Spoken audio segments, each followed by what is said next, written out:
Okay, so here we have David coming in for his 3-month follow-up, barely 90 days since his procedure. How do you feel about it so far, David? Feeling good. Feeling very encouraged. The last month, really starting to see some hair filling in here and growing, and so yeah, just wanted to come in and let you guys give me a little update. Okay, so just to refresh everybody's memory, 3 months, we don't make any promises. David, I feel, is going to be a home run result. Part of it is because his donor hair is so full and thick.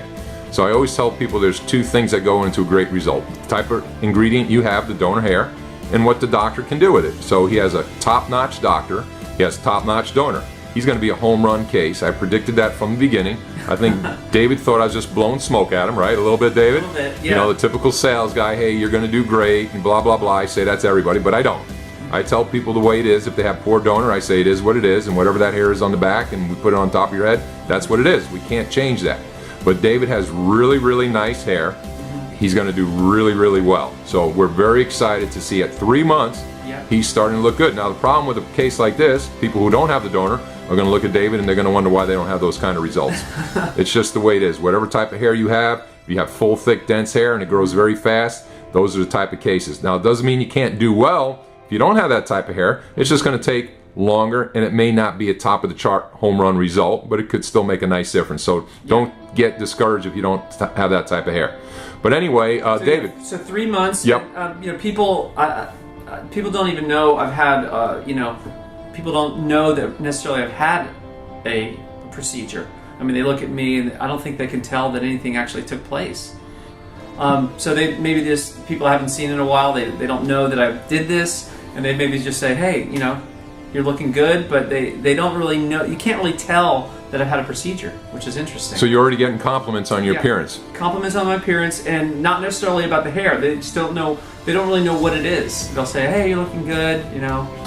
I don't mention it. I just kind of roll with it. Yeah, I think what's happening right now is your hairline is becoming restored. It's becoming more strengthened, and it's looking stronger. Right. So what happens is we take those good quality hairs and we put them up front.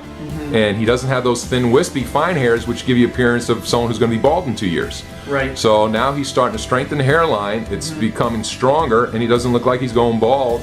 And every month, and I tell David this all the time, he hasn't seen anything yet. Every month he's going to get new growth, new growth. It's going to be a cumulative effect.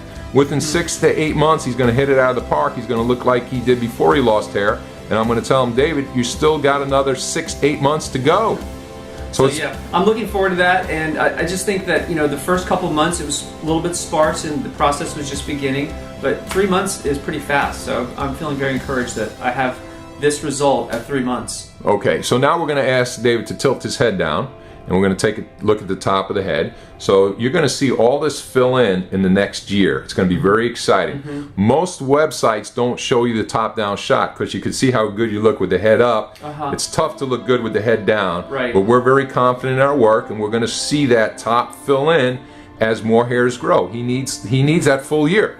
He needs all those hairs to grow out. He needs their length. He needs their diameter, their width, the shingling effect, the hair on top of hair. These are all the factors that are going to come into play in the next year to fill in that top, along with the medicine. Are you taking medicine as well? Propecia? Okay. The Propecia is going to kick in. The transplant's going to kick in. And I'm telling you, this is going to be a home run result. There's very few practices that will put patients up on their website as they get their results, but we're very sure of our work, and we know he's going to get there. So let's turn the chair a little bit so we can check the suture line. Yeah, really there's nothing to see back there. I mean, you can't really see any sort of noticeable scar or anything like that. Okay, so we'll just flip up the hair, and here's the back. We're going to watch this fill in as well in the next coming year. I'm not really sure where the doctor stopped the line. I believe he got you in the back as well. Maybe not as much, but we got some in the back. So if we twirl through the hair a little bit to try and see a suture line, you're not going to see anything in this this area at all. There's no evidence. I don't know how you could any really scar. look back. And I don't really feel any sort of line or indentation back there, so even I can't really tell where it is at this point. Do you see anything? No. There's no evidence of any scar. And the great thing about it is he's had a large procedure. We got a lot of hair. probably around 8,000 plus hairs. So no evidence of any scar, 8,000 hairs, coverage from front to back. We just comb his hair to show how natural the result. You want to comb your hair and just run that comb through it? Yeah. And the front hairline as well. Yeah. So look how natural that hairline is. Like lift the hair up in the front to go like that. Like that? Yeah, just nothing. Yeah. Totally natural. And you know, when you have a transplant, the first few months are always most difficult because you don't see a lot of results and the hair tends to grow a little bit at a scattered rate. So there could be space between it. Right. I can still feel a lot of small growth here that hasn't really come up. You can feel the little short hairs too. So there's some that are just still... You're in the beginning stage. So if this was a marathon, you just walked up to the starting gate. Okay, but you could see in your whole disposition that you're starting to feel good. You see what's going to happen. Yeah, I'm feeling very encouraged, and I just wanted to let you guys see where I am at 3 months. Hopefully I'll come back every month. We can take a look at it. Awesome, man. Thank you so much. Off to a great start. Okay, Thank you.